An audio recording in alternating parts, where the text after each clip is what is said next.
안녕하십니까. 9시 경남 뉴스입니다. 국회가 지난 특별법 제출 이후 처음으로 법안 심사에 들어갔습니다. 우주항공청의 위상과 권한이 최대 쟁점인 가운데 학계에서는 찬성 의견을 냈고 정부도 시행령 마련 등 사전 작업에 들어가 개청의 속도를 더하고 있습니다. 첫 소식 천현수 기자의 보도입니다.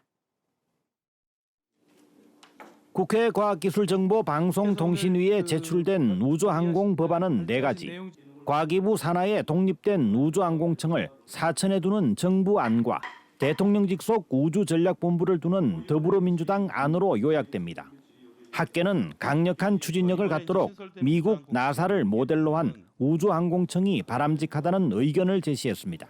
통과를 하고 일관성 있고 체계 있게 집행 추진하겠다라고 하는 입각에 부응한다 그러면은 다른 어떤 형태보다 청의 형태가 타당할 것 같다. 국민의힘도 독립행정기관으로 두는 안에 힘을 실었습니다. 민주당은 심우주 탐사 등 미래 역할까지 고려해 논의가 더 필요하다는 입장입니다. 제일 무난하고 쉬운 길이 아니라 조금 더 도전적이면서도 미래를 위해서 어떤 방안이 옳을 것인가에 대해서 판단을 하는 게 필요해 보입니다. 정부는 사천에 우주항공청을 두고 연구는 대전, 발사체는 고흥, 위성은 사천이라는 삼각구도 안을 유지했습니다. 대전에 있는 항공우주연구원과 천문연구원은 임무센터로 그대로 유지한다는 것입니다. 임무센터로서 저희하고 같이, 그러니까 우주항공청과 같이 연계해서 연구개발을 같이 해나가는 것으로 되어 있고요. 하영재 국회의원은 우주항공청 조기 개청을 위한 사전 준비를 정부에 주문했습니다. 시행령이나 시행규칙 대강을 지금 만들고 있잖아요. 밖으로 공표는 안 하더라도 그게 당연한 겁니다. 동시에 가는 겁니다. 예, 준비하고 있습니다.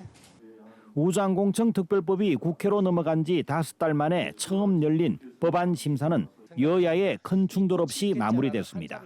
국회 과방위 안건조정위원회는 오는 19일에는 항공우주연구원과 천문연구원의 현장 의견을 들은 뒤 25일 우주항공청법에 대한 결론을 도출할 예정입니다. KBS 뉴스 천현수입니다. KBS는 지난 4월 소아암 등 장기간 병원 치료로 제때 학교에 가기 힘든 건강장애 학생의 학습권과 원격 교육기관의 문제를 보도해드렸는데요. 경상남도 교육청과 경남도의회 차원에서도 이 건강장애 학생의 학습권을 보장하기 위해 조례 제정 등 대책 마련에 나섰습니다. 최진석 기자가 취재했습니다. 건강장애 학생에게 원격 수업을 제공해온 꿈사랑학교.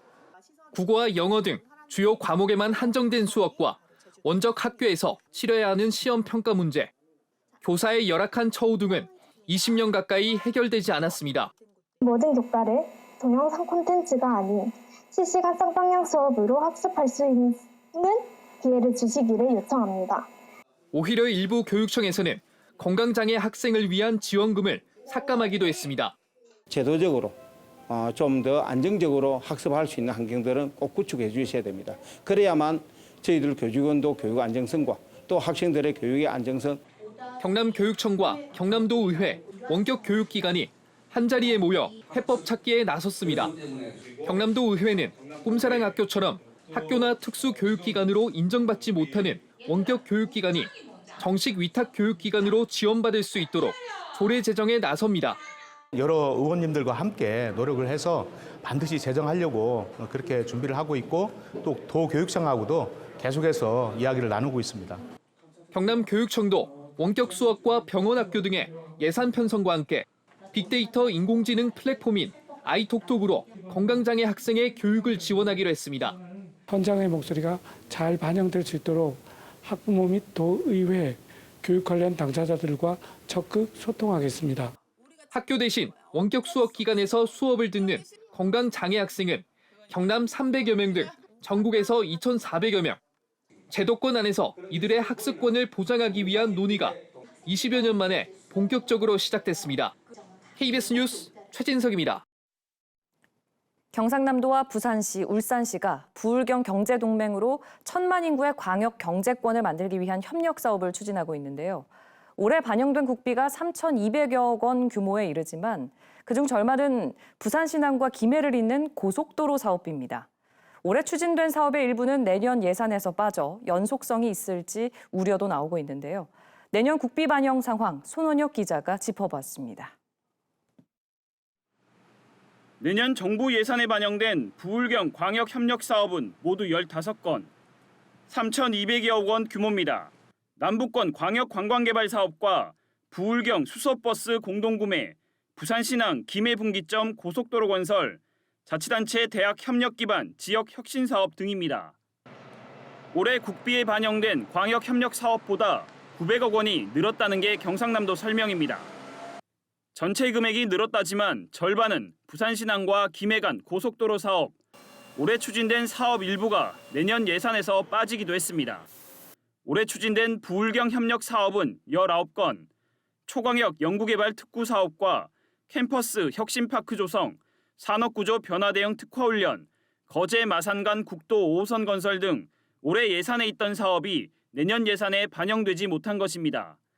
사업의 연속성이 떨어지고 법적 지위가 없는 경제동맹의 한계라는 주장도 제기됩니다.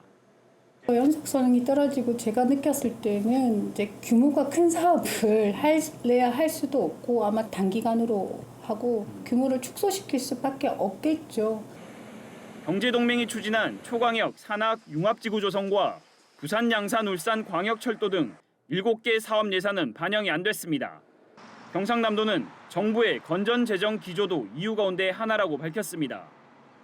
부울경 협력 사업 같은 경우에는 굉장히 국가적으로도 중요도가 높기 때문에 상계시도 기조실장들이 공동으로 국회를 방문해서 국비 확보를 위해서 대응을 하고 부울경이 협력하는 경제동맹으로 특별연합 기능을 대체하고 있다는 경상남도.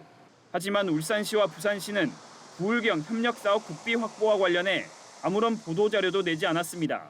KBS 뉴스 손원혁입니다. 정부가 층간소음 갈등을 해결하기 위한 개선 방안을 내놓았지만 아파트와 다가구 주택만 해당될 뿐 빌라와 원룸, 오피스텔에는 적용되지 않는데요. 경상남도의회가 이 같은 사각지대 분쟁을 해소하기 위한 조례 개정을 준비하고 있습니다. 김효경 기자입니다. 진주의 한 아파트에서 50대 남성이 이웃에게 흉기를 휘두른 건 지난달 3일.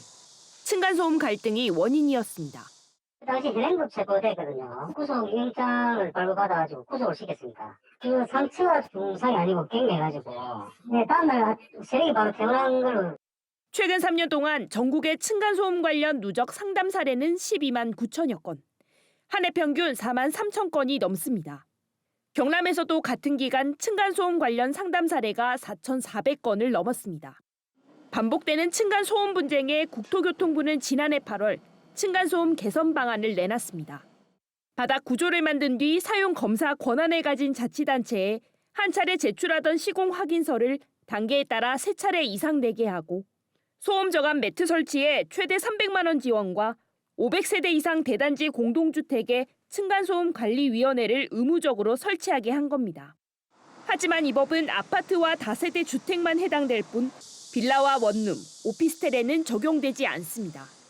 2021년 층간소음으로 환경부 이웃사회센터에 분쟁을 접수했지만 공동주택이 아닌 탓에 접수가 거절된 사례는 830여 건.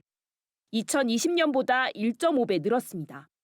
경남도의회는 건물 소유자에게 층간소음 측정 보고서를 내게 하고 오피스텔이나 원룸을 공동주택 유사 시설로 지정하는 조례 개정안을 추진하고 있습니다.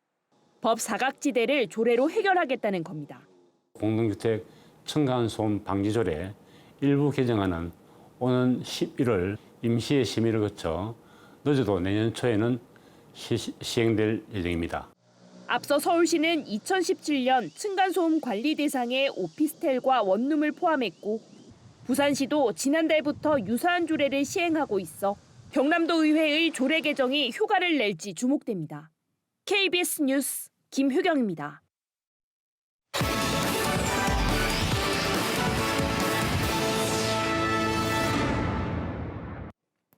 전국 철도노동조합이 수서행 KTX 운행 등을 요구하며 내일 오전 9시부터 나흘 동안 파업에 들어가면서 경남의 일부 열차도 운행이 중단됩니다.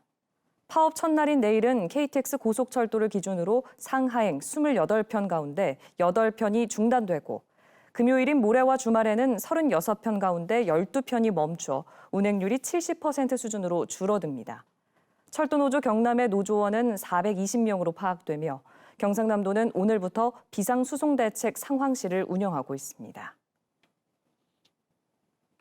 경남경찰청이 특정인을 상대로 살인을 예고하는 글을 게시한 용의자를 추적하고 있습니다.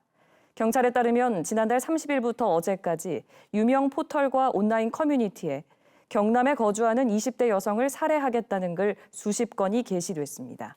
경찰은 예고 글 내용이 허위로 판명됐지만 지목된 피해자 주변 순찰을 강화하고 글을 작성한 용의자를 쫓고 있습니다. 창원 의창 소멸어업인 조합이 오늘 경남도청에서 기자회견을 열어 창원시의 진해 웅동 레저단지 관련 소송 취하를 요구했습니다. 이들은 웅동지구 사업 정상화가 늦춰지면서 조합 소유가 된 웅동지구 땅에 대해 조합 측이 재산권 행사도 못하고 있다며 창원시가 관련 소송을 취하하고 부산 진해 경제자유구역청의 사업 정상화 계획에 동참하라고 촉구했습니다. 경남 적십자사는 오늘 KBS 창원홀에서 소속 봉사원 1000여 명이 모인 가운데 봉사원 대회를 열었습니다. 4년 만에 열린 이번 행사에서는 평소 봉사활동에 앞장서온 진주 남강 봉사회, 정계선 봉사원 등 85명에게 표창이 수여됐으며 봉사원들이 참가하는 레드볼 가수왕 행사도 진행됐습니다. 김해 노동자 복지관이 오늘 김해시 진례면 테크노밸리 산업단지에 문을 열었습니다. 테크노밸리 산단 관리사무소를 세단장한 김해 노동자 복지관은 지상 2층 연면적 540제곱미터 규모의 북카페와 헬스장 등으로 조성됐습니다. 노동자 복지관은 평일 오전 9시부터 밤 9시까지 회원제와 예약제로 운영됩니다. 창원시의회 구점득 의원은 오늘 시정 질의를 통해 창원시 첫 공원 특례 사업인 사화공원의 사업 계획 변경이 졸속으로 이루어졌다고 주장했습니다. 구 의원은 2020년 당시 사업비와 가구 수, 기부 체납 등 변경된 사업 계획에 대한 창원시의 검토가 사흘 만에 끝났고 사업 시행자의 수익금은 200억 원이 늘었다고 말했습니다. 이에 대해 홍남표 창원시장은 사업 과정을 다시 들여다보고 필요하면 수사 의뢰도 하겠다고 답했습니다. 지금까지 경남 소식 전해드렸습니다.